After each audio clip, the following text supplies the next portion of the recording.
panjang menghiasi perjalanan Nahdlatul Ulama. Sebagai salah satu ormas Islam terbesar, NU sudah banyak mewarnai perjalanan sejarah bangsa Indonesia. Semangat keislaman dan keindonesiaan sudah menjadi jargon dalam setiap perjuangannya. Hanya saja NU tidak menghadapi masalah ideologi semata.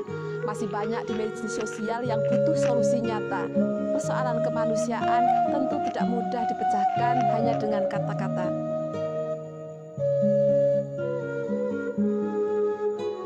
Eksistensi organisasi dibuktikan dengan kontribusinya terhadap bangsa dalam mewujudkan cita-cita, kesejahteraan lahir batin, kemerdekaan jiwa raga, bebas dari segala derita, mulai dari kalangan berkecukupan sampai rakyat miskin jelata. Lalu bagaimana sebenarnya perjuangan NU dimulai? Apa saja yang sebenarnya menjadi fondasi bagi organisasi ini? Masihkah NU konsisten dengan garis yang telah ditorehkan oleh Kiai Haji Hasyim Asy'ari? Apa usaha NU dalam menyelesaikan problematika mendasar bangsa yang tidak kunjung selesai? Bersama saya, mari kita simak bersama 95 tahun NU, masihkah maslahat untuk umat?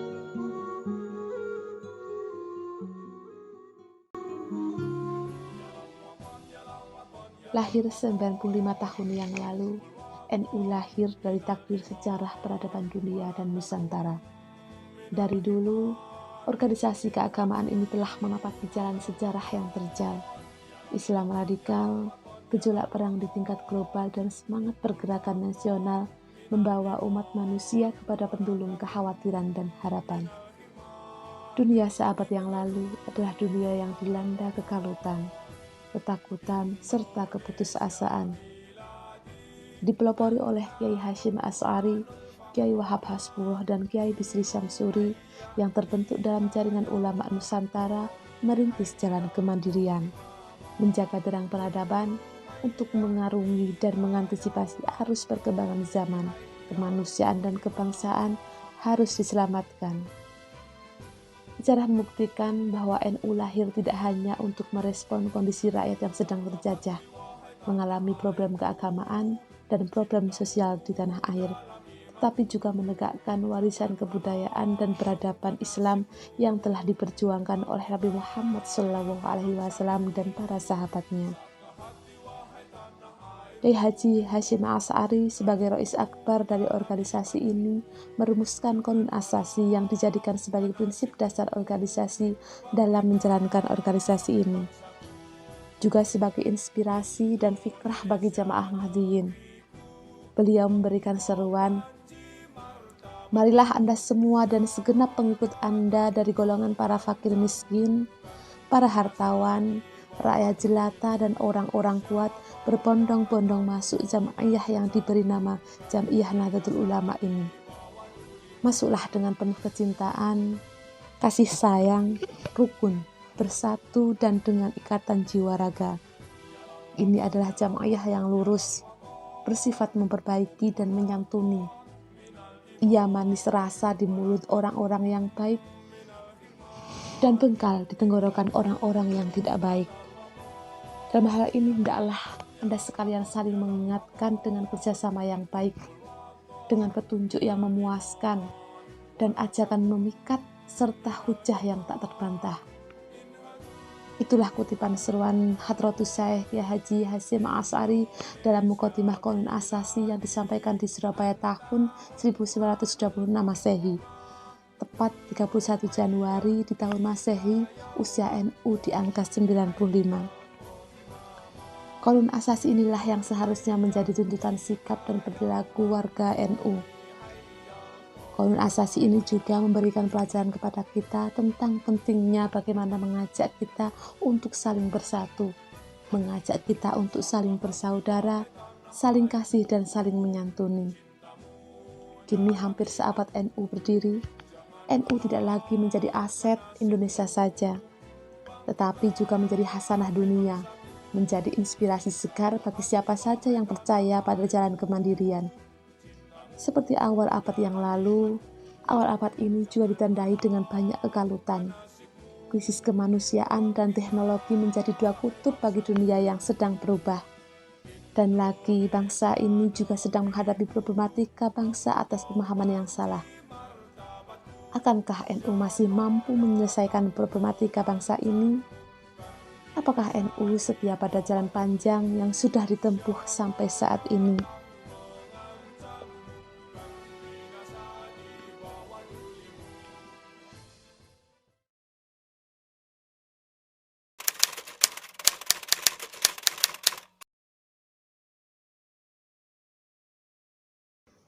Assalamualaikum warahmatullahi wabarakatuh. Saya Muhammad Furqon, Ketua PCNU Kabupaten Temanggung. Menanggapi pertanyaan mengapa NU lahir. NU lahir itu ada beberapa aspek yang menyebabkan NU lahir, baik dari aspek internal maupun aspek eksternal. Faktor yang pertama adalah faktor internal.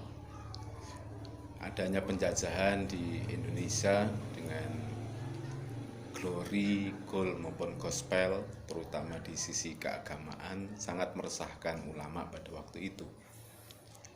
Dengan pengembangan agama yang mereka bawa, misionis yang mereka bawa, menyebabkan banyak sekali ulama-ulama kita itu berpikir keras untuk menanggulangi masuknya agama dari para penjajah. Dari situlah kemudian para kiai-kiai berkumpul untuk melakukan satu tindakan nyata untuk membentengi negara kita, warga kita, masyarakat kita dari larut dalam agama para kaum misionis. Yang kedua adalah faktor internal juga, yaitu berkaitan dengan faktor kenegaraan. Waktu itu banyak sekali masyarakat kita yang kemudian tidak begitu mengakui dirinya sebagai warga Nusantara karena belum ada NKRI. Oleh karenanya dalam rangka mengenalkan itu, para ulama-ulama kita kemudian melakukan satu tekad bersama untuk bagaimana membumikan dan mencintai negara kita. Maka slogan Hubbul Waton Minal Iman yang dibikin oleh Hadratus Syekh Hasyim Asy'ari menjadi wajib bagi warga kita untuk membela negara kita dari kaum penjajah. Faktor yang ketiga adalah faktor eksternal, yaitu dengan munculnya kudeta di negara Saudi Arabia, waktu itu yang bernama Hijaz, dengan kemenangan Raja Su'ud yang di-backup oleh seorang ulama Wahabi, Muhammad bin Abdul Wahab, kemudian mengembangkan ajaran Wahabi. Di situ jelas sekali melarang penggunaan 4 madhab, Hanafi, Maliki, Syafi'i, dan Imam Hambali. Yang kedua adalah melarang orang berkunjung pada situs-situs bersejarah. Dan lebih ekstrim lagi adalah pengerusakan terhadap situs-situs bersejarah bagi dunia Islam.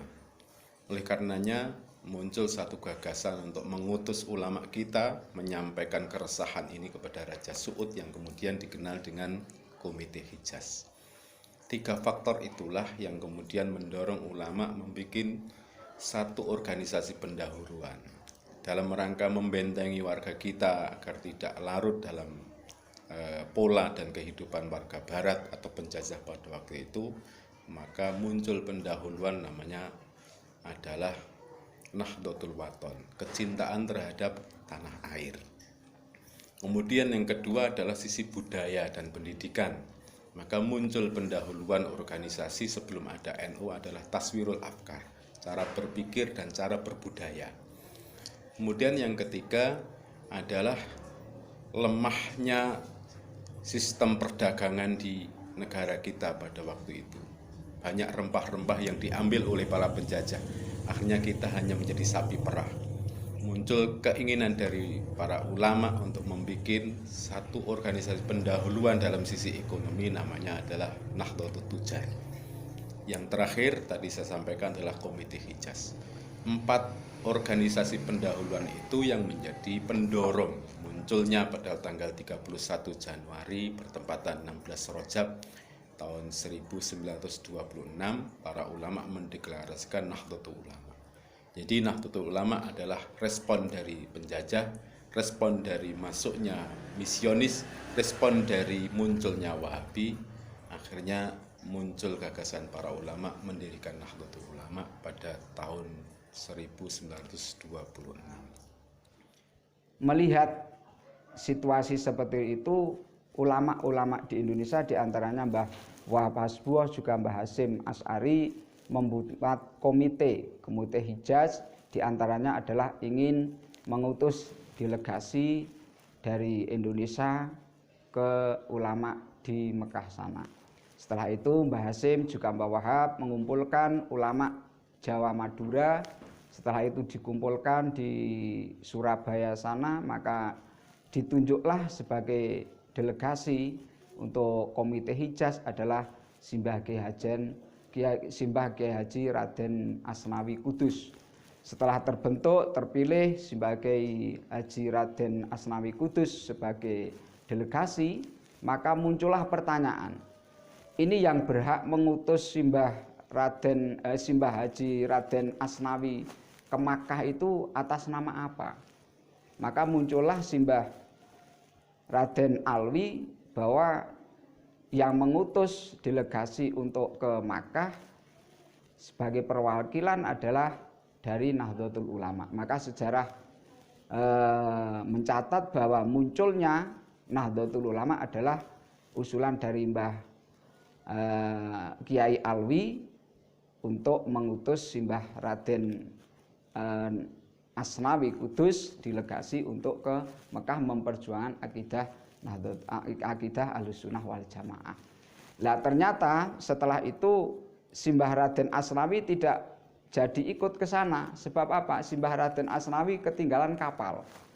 Akhirnya yang ke Makkah yaitu Simbah Wahab Hasbuah, juga yang satu itu saya lupa siapa itu yang Simbah Abdul Wahab Hasbuah dan Syekh Honaim Al-Misri itu yang bisa berangkat ke Makkah. Nah, diantaranya misi utama delegasi Jamaah Nahdlatul Ulama diantaranya adalah satu, meminta kepada Raja Ibnu Saud untuk tetap memperlakukan kebebasan bermadzhab 4. Yang kedua adalah memohon tetap diperbolehkannya mengunjungi situs-situs sejarah Islam yang karena waktu itu sudah diwakafkan, diantaranya adalah seperti tempat kelahiran Siti Fatimah dan lain sebagainya. Nah, yang ketiga adalah memohon agar disebarluaskan ke seluruh dunia setiap tahun sebelum jatuh musim-musim haji dan mengenai urusan haji seperti ongkos haji, ongkos perjalanan sekitar Mekah dan Madinah. Itu diantaranya yang diperjuangkan oleh Nahdlatul Ulama dalam menjaga Islam Ahlussunnah wal Jamaah.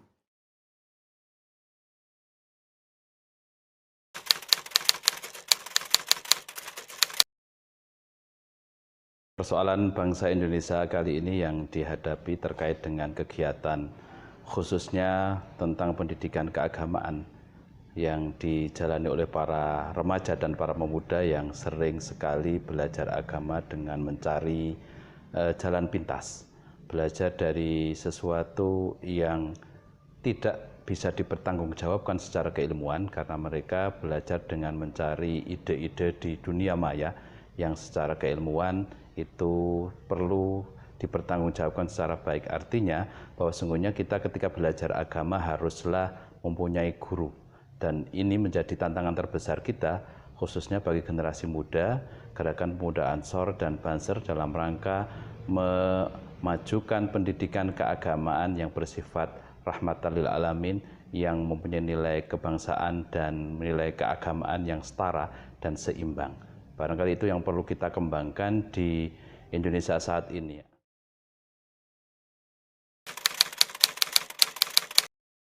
Saya melihat NU ya sudah semestinya, artinya semestinya sudah pada jalan yang semestinya. Ya, gerakan-gerakan sosial, keagamaan sudah berjalan dengan baik dan sudah berjalan sebagaimana mestinya, sebagaimana yang diharapkan oleh masyarakat pada umumnya. Ya misalkan beberapa kegiatan-kegiatan yang dilakukan oleh NU maupun oleh bandem-bandem NU yang selama ini dilakukan, ada Ansor, ada Fatayat, ada Ibnu, IPPNU, itu sudah cukup mewarnai. Peran Nahdlatul Ulama ataupun generasi muda Nahdlatul Ulama dalam hal ini adalah Ansor dan Banser adalah memberikan celah atau jalan kepada anak-anak muda dalam rangka belajar dengan ilmu yang tersambung silsilah keilmuannya, yaitu dengan jalan ke pesantren atau mendekat kepada kiai. Tentu ini menjadi sesuatu yang sangat penting dalam rangka memberikan bekal ilmu pengetahuan khususnya agama yang bisa dipertanggungjawabkan dalam dunia dan akhirat. Dan ini khususnya yang dikembangkan oleh NU adalah generasi muda yang mempunyai wawasan kebangsaan dan wawasan keagamaan yang wasatun, yang berada di tengah. Jadi tidak ada radikalisme, juga tidak ada eksklusivisme dalam beragama, sehingga setara antara belajar agama dan belajar tentang kebangsaan. Barangkali itu menjadi modal terbesar dalam membangun bangsa ini ke depan, bangsa yang toleran, bangsa yang berbineka, tetapi bisa bersatu dalam mengabdi kepada Tuhan Yang Maha Esa. Terima kasih. Dari sini kemudian peran NU menjadi sangat jelas bahwa kecintaan terhadap tanah air itu menjadi hal yang sangat mutlak. Maka dalam setiap muktamar Nahdlatul Ulama, dimanapun muktamar itu berada, mesti selalu menyampaikan bahwa NKRI bagi bangsa kita itu sudah final, tidak boleh diutak-atik lagi. Bahkan hari ini semakin kencang pemuda-pemuda kita, Ansor, Banser, Fatayat, dan Ibnu IPPNU menyampaikan bahwa NKRI bagi kita adalah harga mati. Peran NU yang kedua adalah bagaimana membangun tatanan negara kita yang lebih baik dengan munculnya satu ide pemikiran para ulama yang dituangkan dalam Mabadi Khairul Ummah, membangun Khairul Ummah, umat yang terbaik. Prinsip yang pertama adalah prinsip as-sidqu. Seorang pemimpin, seorang warga NU dan NU pada utamanya harus mempunyai watak kejujuran. Karena as-sidqu ini menjadi sangat penting dan hal yang mutlak dibutuhkan oleh para pemimpin. Yang kedua adalah watak al-adalah, adil. Adil termaktub dalam Pancasila adalah merupakan tugas kita bersama. Bagaimana keadilan ini merata bagi semua warga bangsa. Karena keadilan ini hari ini menjadi sesuatu yang memprihatinkan bagi kita. Pemerataan, keadilan, dan sebagainya, PR besar bagi warga kita, harus kita dorong agar keadilan di Indonesia itu bisa terwujud. Yang ketiganya adalah watak dasar at-ta'awun, saling tolong-menolong. Kita melihat di perkotaan kita ini banyak sekali kehidupan yang sangat individual, kehidupan yang sangat pribadi, dan selalu tidak mementingkan orang lain. Bagaimana NU berperan dan mendorong agar ta'awun, sifat tolong-menolong, gotong royong ini selalu ada di tengah-tengah masyarakat kita. Para wali songo sebagai pengembang agama Islam di Pulau Jawa pada umumnya, itu selalu mendorong bagaimana agar masyarakat kita itu saling tolong-menolong. Karena ta'awun ini juga diperintahkan dalam Al-Quran. Oleh karenanya, bagaimana setiap warga bangsa ini saling tolong-menolong. Jangan biarkan pemimpin kita ini, jangan biarkan para petinggi-petinggi kita itu melakukan kebijakan di negara tanpa ditolong oleh rakyatnya. Yang ketiga, yang keempat adalah al-amanah. Orang NU harus mau dan siap untuk menerima amanah estafet dari para pendahulu kita. Makanya proses kaderisasi dilakukan di NU adalah dalam rangka bagaimana agar proses kepemimpinan ini selalu bisa diturunkan kepada para penerusnya. Proses kaderisasi mulai dari kaderisasi di tingkat para pemuda, di Ansor, di Fatayat, dan sebagainya adalah bagian dari proses bagaimana membangun kepemimpinan ke depan yang lebih baik. Dan yang terakhir adalah konsep bahwa al-istiqomah dalam setiap gerak dan langkah kita, konsisten dalam melakukan pilihan, konsisten dalam menentukan kebijakan. Artinya adalah bahwa setiap warga NU ini harus punya watak istiqomah, istiqomah dalam beramaliyah, istiqomah dalam fikroh cara berpikir kita, istiqomah dalam bersikap. Ini adalah pola-pola yang harus kita lakukan. Artinya bahwa peran NU di negara kita menjadi sangat penting karena NU adalah bandul. NKRI bagi NU adalah harga mati yang harus kita pertahankan bersama. Oleh karenanya saya berharap bahwa proses kaderisasi ini harus kita tularkan kepada penerus-penerus kita agar NU ini mampu istiqomah mengawal Islam wasaton, Islam tengah, sekaligus juga mengawal negara yang kita cintai, negara Republik Indonesia. Peran NU di masyarakat. Nah, kita mengenal bahwa Nahdlatul Ulama adalah organisasi yang rahmatan lil alamin. Makanya Nahdlatul Ulama bagaimana apa yang menjadi masalah-masalah di masyarakat, nah ini sebisa mungkin nanti Nahdlatul Ulama secara organisasi bisa memberi solusi kepada masyarakat. Makanya dalam Nahdlatul Ulama kita bangun, kita buat lembaga-lembaga sesuai dengan apa yang menjadi kebutuhan masyarakat. Di antaranya adalah bagaimana Nahdlatul Ulama bisa melindungi orang-orang yang dhaif, orang-orang yang tidak mampu, ada fakir miskin dan lain sebagainya. Maka di situ ada lembaga-lembaga yang dinaungi oleh Lazisnu. Itu adalah nanti ada beberapa pilar dari Lazisnu, diantaranya adalah sosial. Makanya bagaimana secara organisasi, secara sosial bisa membantu orang-orang warga Nahdlatul Ulama di sekitar kita yang kekurangan atau yang tidak mampu. Yang kedua juga ada pilar kesehatan. Makanya dalam Nahdlatul Ulama bagaimana menjaga masyarakat supaya masyarakat ini tetap sehat jasmaninya, maka ada lembaga, di situ ada lembaga kesehatan. Itu semua akan melayani masyarakat. Makanya apapun yang menjadi permasalahan di masyarakat, sebisa mungkin nanti Nahdlatul Ulama bisa memberi solusi kepada masyarakat. Artinya bahwa masyarakat harus kita perjuangkan apapun yang menjadi kebutuhan masyarakat. Makanya dari beberapa lembaga-lembaga yang ada di Nahdlatul Ulama nanti akan menjalankan peranan masing-masing. Nanti sebisa mungkin bahwa Nahdlatul Ulama betul-betul rahmatan lil alamin. Juga menjaga bagaimana Nahdlatul Ulama adalah satu, harus ada tasamuh, toleransi.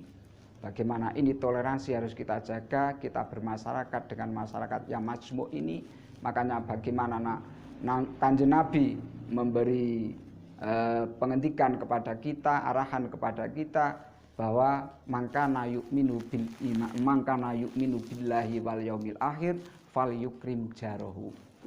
Barang siapa yang iman kepada Allah, iman kepada hari akhir, maka muliakanlah tetanggamu. Kanjeng Nabi tidak menyebutkan tetangga yang mana, tapi semua tetangga harus kita muliakan. Ini artinya apa? Kita sebagai Nahdlatul Ulama adalah toleransi, siapapun itu masyarakat kita harus kita jaga, kita lindungi sebagai organisasi yang rahmatan lil alamin. Makanya ada ukhuwah Islamiyah, ukhuwah Watoniyah, dan ukhuwah Basariyah. Ini yang harus kita jaga sebagai Nahdlatul Ulama, dan Nahdlatul Ulama harus betul-betul hadir di mana masyarakat itu membutuhkan.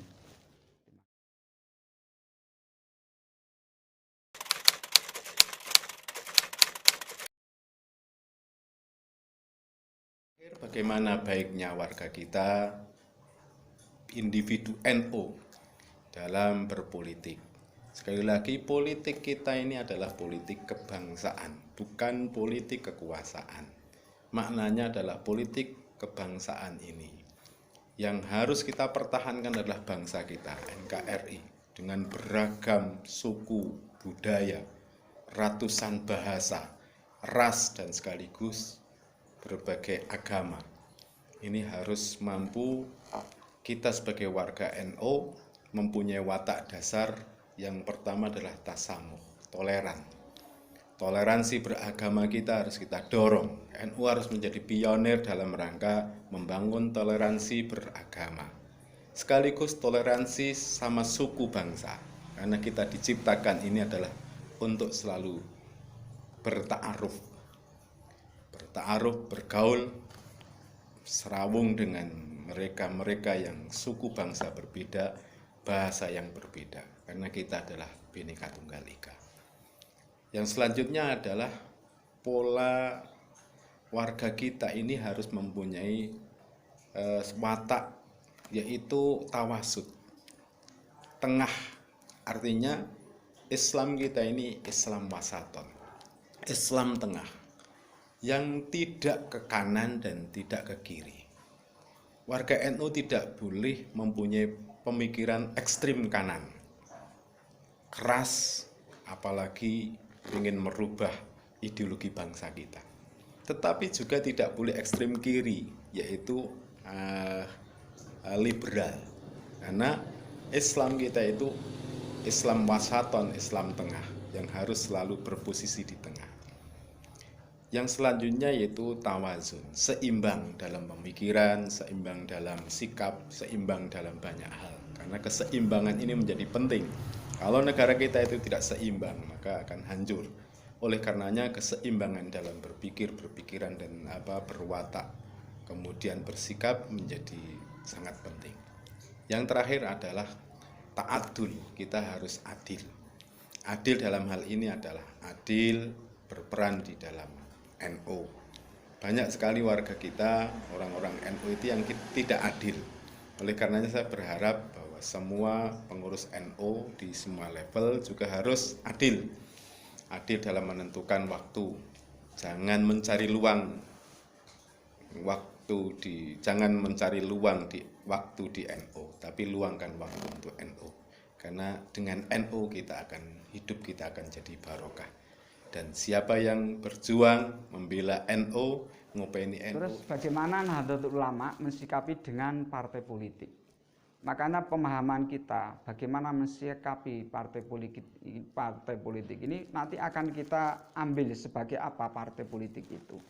Sebab bisa juga dianggap bahwa partai politik itu sebagai musibah. Satu. Yang kedua adalah sebagai ghoyah. Yang ketiga adalah sebagai wasilah. Maka kita sebagai warga Nahdlatul Ulama bagaimana memposisikan partai politik ini adalah sebagai wasilah, sebagai lantaran, pelantara. Bagaimana kita akan memperjuangkan Islam Ahlussunnah wal Jamaah. Makanya perjuangan juga lewat partai politik. Maka bagaimana kita harus berpartai politik untuk apa? Untuk wasilah, pelantara, untuk mensukseskan program-program yang ada di Nahdlatul Ulama.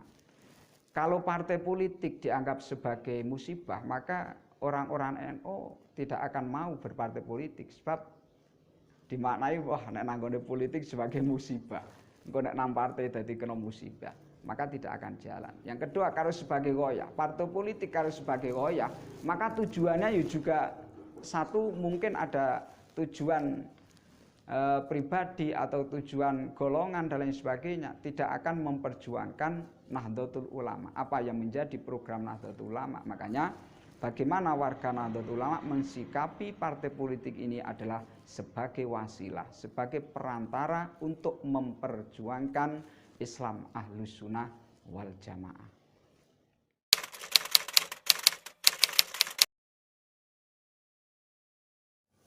Harapan NU ke depan, kami berpikir bahwa apa yang disampaikan oleh Rois Am PBNU, yaitu Kiai Haji Ali Maksum di Muktamar Rabi'ah.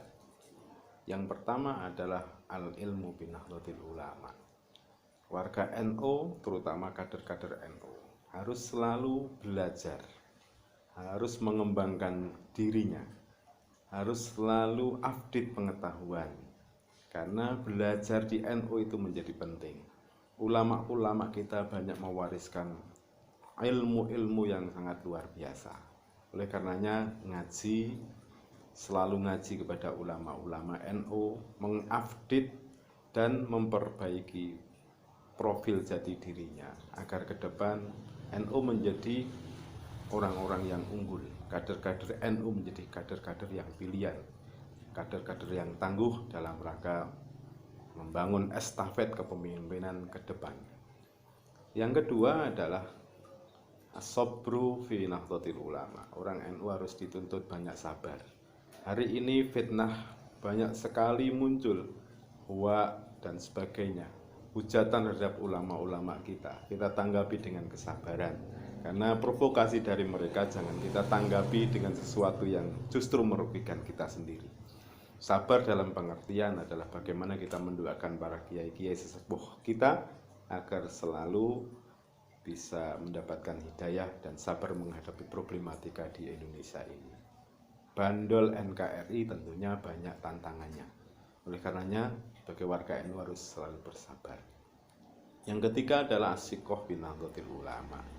Orang NU harus percaya dengan NU, percaya dengan pemimpin-pemimpinnya, percaya dengan sumber-sumber primer kita, Quran, hadis, ijma' dan qiyas, juga pendapat dan keputusan para ulama-ulama petinggi di Nahdlatul Ulama. Pengurus ranting harus percaya dengan MBC NU. MBC NU harus percaya dengan pengurus cabangnya. Pengurus cabangnya harus percaya dengan pengurus wilayah. Begitupun pengurus wilayah harus percaya dengan pengurus besar Nahdlatul Ulama. Karena dengan kepercayaan ini, kita yakin bahwa NU ini akan selalu kompak dalam satu komando. Jangan kita tercerai-berai, karena sekali lagi NU ini menjadi sangat penting keberadaannya. Banyak opini yang ingin menghancurkan kita. Oleh karenanya, kalau NU ini masih ada, kita meyakini bahwa NKRI akan selalu utuh.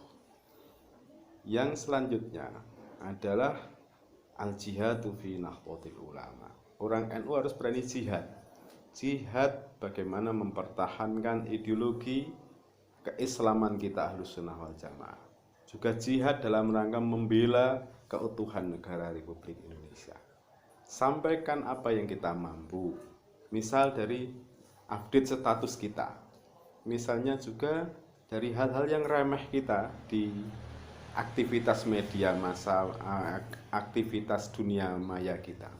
Jangan hanya posting-posting untuk kepentingan pribadi, tapi makalah para ulama-ulama, apa yang didauhkan para kiai dalam rangka memberikan pengetahuan terhadap masyarakat warga Nahdien harus disampaikan.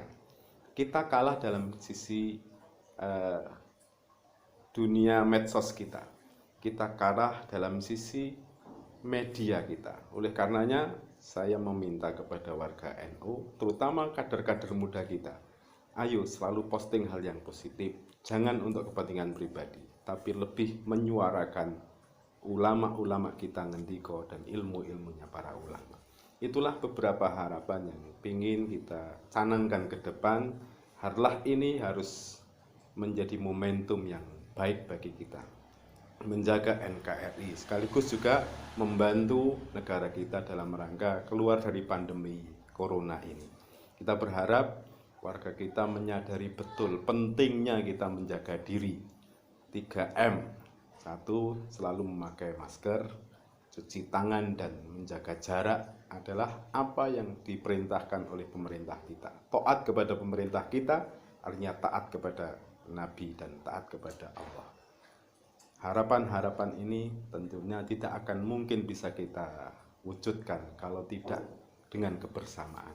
Saya berharap di harlah ini kebersamaan semakin kompak, warga kita semakin percaya terhadap NU, dan kader-kader kita semakin maju dan berkembang mengikuti zaman.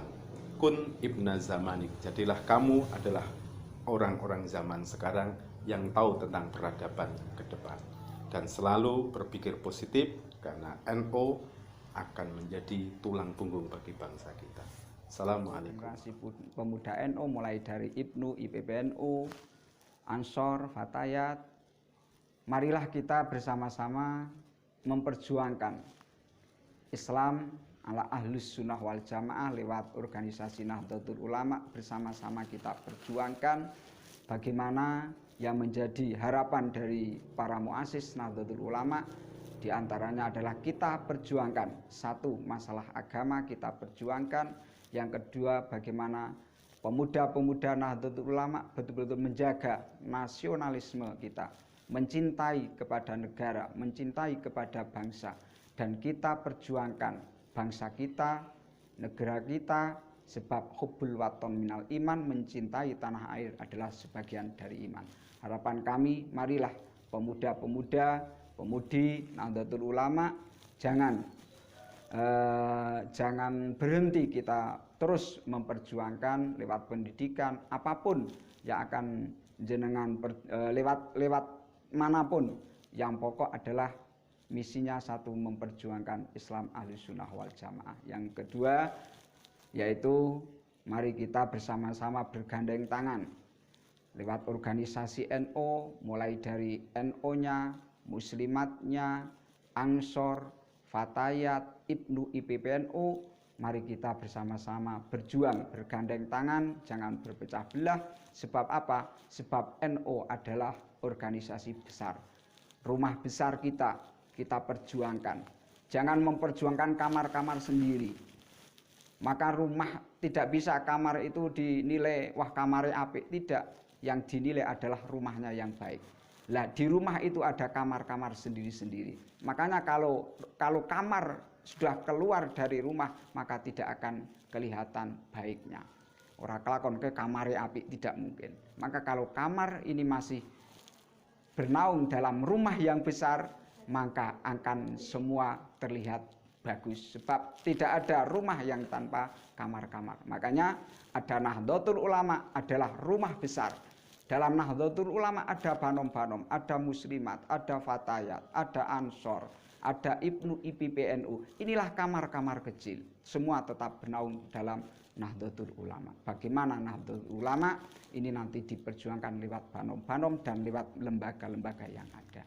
Harapan kami di ulang tahun Harlah Nahdlatul Ulama yang ke-95 ini, marilah semoga menuju 1 abad Nahdlatul Ulama nanti bisa bagus, bisa berkembang. Apa yang menjadi misi-misi, apa yang menjadi program-program pendiri-pendiri Nahdlatul Ulama betul-betul nanti akan bisa kita laksanakan, kita teruskan, sehingga nanti 1 abad Nahdlatul Ulama betul-betul menjadi organisasi yang besar, organisasi yang rahmatan lil alamin, menjaga Islam Ahlussunnah wal Jamaah, menjaga negara ini. Makanya siapa kita?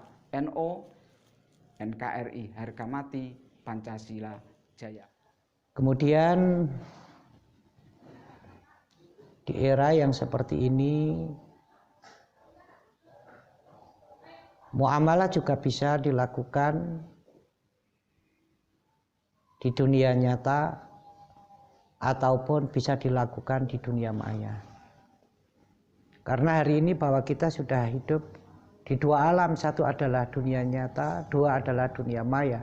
Dan dunia maya hari ini adalah sudah menjadi dunia nyata. Sehingga bagaimana kita mendorong kader-kader muda kita, bagaimana HP Android kita ini adalah bisa untuk kita jadikan sebagai muamalah, bukan hanya sebatas kita untuk share, untuk copas, tapi akan memiliki lebih manfaat dari itu. Kita memang perlu memiliki aset berupa tempat-tempat ibadah, masjid, musola, TPQ, pondok pesantren, dan sekolahan. Akan tetapi kita juga perlu memiliki aset-aset produktif, aset-aset yang menghasilkan guna untuk bisa membiayai aset-aset atau untuk membiayai bagaimana kita agar bisa bergerak untuk aktif di organisasi, juga bermanfaat bagi orang lain.